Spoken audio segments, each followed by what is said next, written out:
दोस्तों, इस वक्त देश में काफी मायूसी है। पाकिस्तान के साथ जो अचानक सीज फायर हुआ है, उससे कई लोग परेशान हैं। लोगों को उम्मीद थी कि इस बार पाकिस्तान को ऐसा सबक सिखाया जाएगा कि उसकी 70 पुश्तें याद रखेंगी, और सच में हमने उसे सबक सिखाया भी। लेकिन जनता को लग रहा है कि जो 2-3 थप्पड़ बाकी थे वो नहीं लग पाए। पर जरा सोचिए, पर्दे के पीछे क्या हुआ? भारत ने सीज फायर क्यों किया? क्या किसी दबाव में किया? इसका सच सामने आने में समय लगेगा। लेकिन इतना तो तय है कि पाकिस्तान जैसी मानसिकता रखने वाला देश किसी भी सीज फायर को सम्मान से नहीं निभाता। जिस देश ने भारत से 4 युद्ध हारने के बाद भी सुधरने का नाम नहीं लिया, 1971 में अपने 2 टुकड़े करवा लिए और फिर भी बाज नहीं आया, जो अमेरिका से पैसे लेकर ओसामा बिन लादेन जैसे आतंकियों को पनाह देता है, उस देश पर भरोसा करना मूर्खता ही है।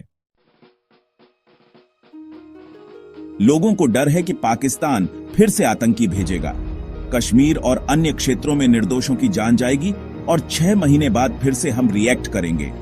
लेकिन तब तक शायद बहुत नुकसान हो चुका होगा। जिस देश में आतंकवादी की मौत पर स्टेट फ्यूनरल होता है, सेना के प्रवक्ता का बाप यूएन डिजिग्नेटेड टेररिस्ट है, खुद रक्षा मंत्री टीवी पर कबूल करता है कि 30 वर्षों तक आतंकवादी बनाए गए, उससे उम्मीद करना कि वो सुधर जाएगा सरासर मूर्खता है। अगर इस बार भारत ने उसे ऐसा सबक सिखाया होता जिसे पूरी दुनिया देख पाती, जिससे उसकी सेना के हौसले पस्त हो जाते, तो शायद वह फिर ऐसी हिमाकत न करता। हकीकत यह है कि हमने उसके 9 ठिकानों पर हमले किए, एयरबेस तबाह किए, लेकिन अगर फौज को सिर्फ 2 दिन और खुली छूट मिल जाती तो पाकिस्तान का हाल कुछ और ही होता। सेना की लोकप्रियता गिरती और जनता खुद उनके खिलाफ हो जाती। पाकिस्तान अब इस सीज फायर को अपनी जीत बता रहा है। वहां का प्रधानमंत्री जश्न मनाने को कह रहा है, जबकि हमने उनकी एयरफोर्स और आर्मी के दर्जनों ठिकाने बर्बाद किए हैं। फिर भी शहबाज शरीफ अपने जिहादी आर्मी चीफ को बधाई दे रहा है। लोगों का गुस्सा अमेरिका और ट्रंप पर भी है। जब भारत और पाकिस्तान के बीच सीज फायर हुआ तो इसकी घोषणा ट्रंप ने क्यों की? यह हमें करनी चाहिए थी।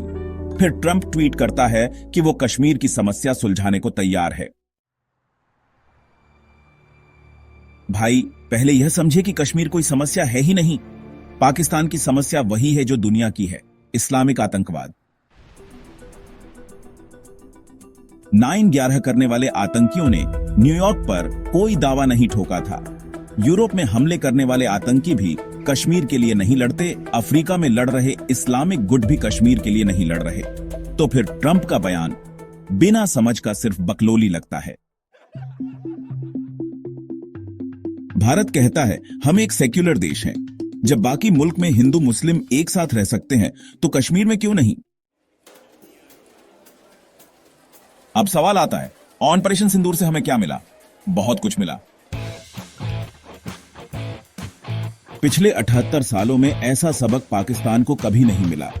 हमने उनके एयरबेस और मिलिट्री ठिकानों को नेस्तनाबूद कर दिया। सिर्फ पीओके में नहीं, पाकिस्तान के पंजाब के अंदर तक जाकर स्ट्राइक किए। क्या हुआ इस ऑपरेशन में? 9 हमलों में 100 आतंकी मारे गए, 7 एयरबेस तबाह किए, 100 से ज्यादा सैनिक मारे गए, मसूद अजहर का पूरा परिवार खत्म। लाहौर, सियालकोट, रावलपिंडी तक ड्रोन अटैक से तबाही। पाकिस्तान के 5 से 6 फाइटर जेट गिराए गए। भारत ने बता दिया कि अब हम पर एक भी हमला हुआ तो जवाब बेहद भयानक होगा। और यह बात भी साफ है, भारत ने सीज फायर शब्द का इस्तेमाल अभी तक नहीं किया है, न विदेश मंत्रालय ने, न मोदी जी ने। इसका मतलब यह है कि अगर पाकिस्तान कोई हरकत करता है तो दोबारा वैसे ही ठोका जाएगा।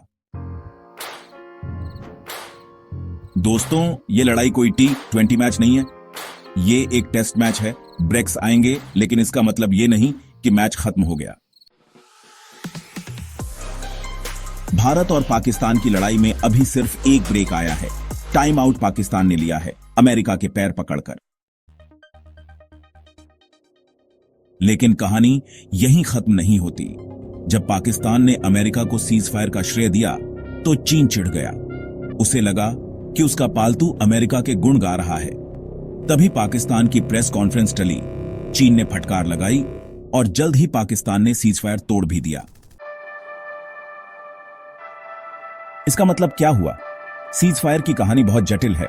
इसमें अमेरिका, चीन, भारत सबके अपने हित हैं।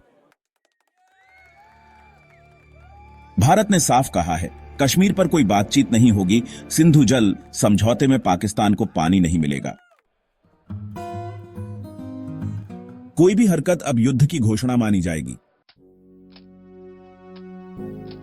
तो भाइयों, जिनका दिल टूटा है, निराश मत हो, पिक्चर अभी बाकी है। पाकिस्तान की असली पिटाई अब शुरू होगी। हमने उसे चूल्हे पर चढ़ा दिया है, अब वो धीरे धीरे सजेगा।